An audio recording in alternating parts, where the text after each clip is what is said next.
It's a great pleasure to be here, both for myself, that is just to be in Kerala for the first time, but also to meet people I know, fellow writers, and to meet other writers that I don't know. Events such as this one, events like this are valuable because we are here to disseminate and to celebrate reflections and ideas that people put together and put before us, and so are you. That's why you are here. And it is in some respects an expression, I think, of the human spirit. It's a benign gathering. None of us are here to promote a cause. None of us are here to shout or to fight or anything like that, but just to share ideas and to listen and perhaps to also to speak if we get the opportunity. So it's great to be here, and it's always good that such events take place. So on to Shadows of History. You see that expression, Shadows of History? The formulation already suggests that history is a tragic narrative in some way, from whose shadows we need to move on to the light, I suppose. This way of thinking of history as large catastrophic events is seductive. It's often the way we speak about it. The famous line from A Portrait of the Artist as a Young Man, "History is the nightmare I'm trying to wake from."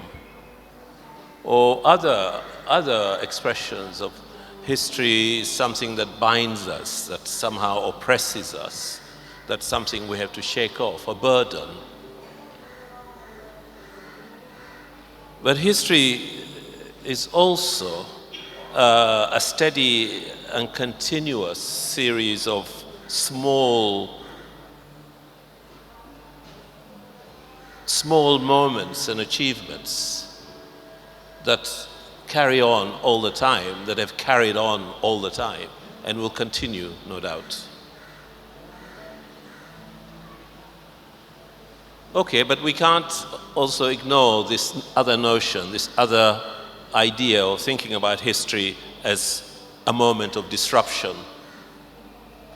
We might think of, let's say, the arrival of the Portuguese in this part of the world in 1500 or so as the beginning of a catastrophe. On the other hand, you think, how did they get here? They stopped, Vasco da Gama and his team stopped at a place called Malindi, which is on the coast of Kenya. The reason it took them so long to get from around the Cape to this place called Malindi is because they didn't know about the currents and they didn't know about the monsoon winds. So they struggled. They arrived at the wrong season. But when they got to Malindi, they found a pilot who was in fact himself an Indian, who said, "I know the way, foolish man. I know the way to guide you from this place to India." So the large history, if you like, the shadow of this history is Vasco da Gama's arrival. The small part of this history is that perhaps he might not have got here if there wasn't a man to guide him to this place. Or maybe such events are inevitable. So maybe sooner or later he would have got here. one way or another.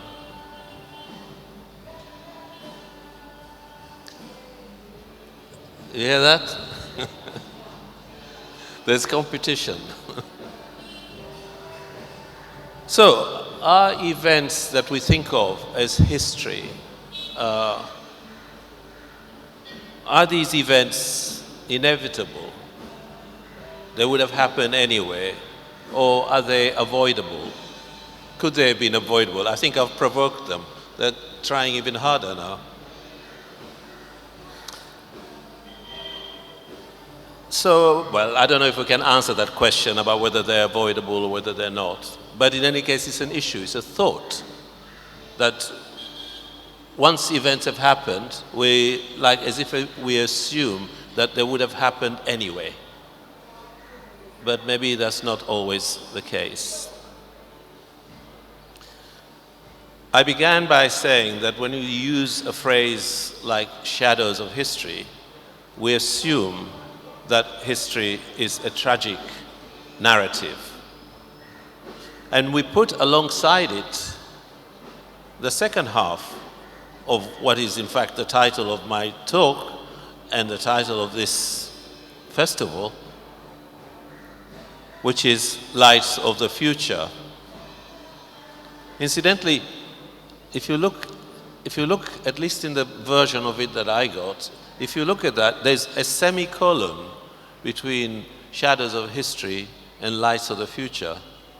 I'm not sure what semicolons actually do in practice, what they mean, but I found it puzzling to see a semicolon there between these two phrases. And I thought if we had time, and if I was better informed about semiotics, we might have found it an interesting little exercise to investigate why the semicolon is there, or indeed what interpretation we can give to it. But we don't have time, thankfully, to do that. We'll move on. I think the semicolon there performs a kind of balancing act. On the one hand, shadows of history, dark, dark narrative, the past, bad things, although I'm suggesting that maybe there's a more subtle way of thinking about that. In any case, Lights of the Future is what balances that dark narrative. A bit like, you know, the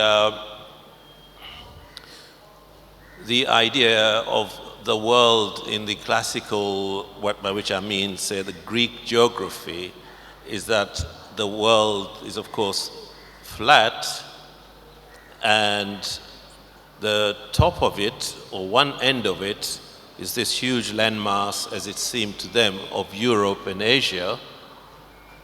And they didn't really know about the rest of it. They knew about the Mediterranean. They didn't know how much land there was below that, as it was south of that. But they thought there must be a huge continent down there, because otherwise that flat world would topple over. So there must be a huge mass of land at the other end to balance this disk of the world.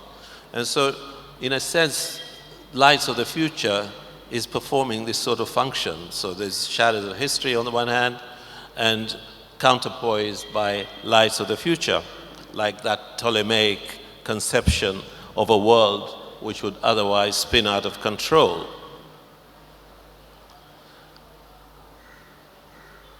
And existence, of course, proves that nothing like that ever happens. Nothing quite spins out of control. So even if there hadn't been a huge landmass, fortunately there was, but in any case the world turned out not to be flat after all. When we think about the future, and we think about it as Lights of the Future, we are actually confronted by quite dark prophecies about what the future holds. Climate change, wars that seem to never end or do not promise to be about to end. And when we think about those kinds of things, as opposed to the kind of optimistic, hopeful things that we might say to ourselves, the future means progress, the future means we will be less poor, or we will be kinder, and all of those things. At the same time, we have these other prophecies that we live with. And I wonder if we actually have learned to contemplate the inconceivable, as it were. When you hear projections and prophecies about what's going to happen to the world, it seems as if, even if it's not quite said like that we're heading towards extinction. So, in a sense, have we learned to contemplate that inconceivable idea? Have we gone too far? So, for some people, anyway, talk of the future is futile because there isn't one. It is just a kind of blindfolding ourselves in the present when we speak of the future in this way. Unless we're not those people, unless we do really think that there is light in the future, we do really believe and hope that there is both room, space, and the resourcefulness for a better world. In other words, in order to think like that, it seems to me, we have to learn to live with crisis. But have we not done so forever? Living with crisis, I mean. So, as we contemplate those shadows of history and these possible futures that are ahead of us, we also continue all the time to have those familiar burdens and anguishes that have always snagged human life. Hunger, fear, pain. Those still go on as they've always gone on. So, what is a writer to do about all this? What is it that a writer can do after these reflections? Well, this writer, I can only speak for one, this writer, I think, will probably want to resist the invitation to speak as if he had access to the wisdom of the ages and to answer those questions that have baffled us forever.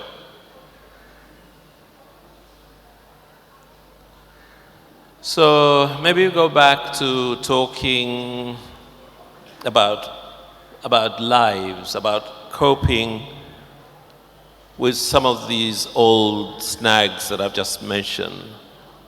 Maybe they come in new shapes, but they torment us just the same old way. And learning to do something about those anguishes that we have lived with forever is, it seems to me, ambition enough for a writer anyway. Somehow, I don't think we're going to get the lights of the future right somehow. Our track record as human beings, sometimes as human societies, does not seem to me to point that way. But we can grumble and trim and say no to what we think is wrong. And we can refuse to be overwhelmed, even as if, I remember Herman Melville in a letter to Hawthorne describing him as someone who could say no to thunder. It doesn't do much good to say no to thunder, but that's the least that one can do.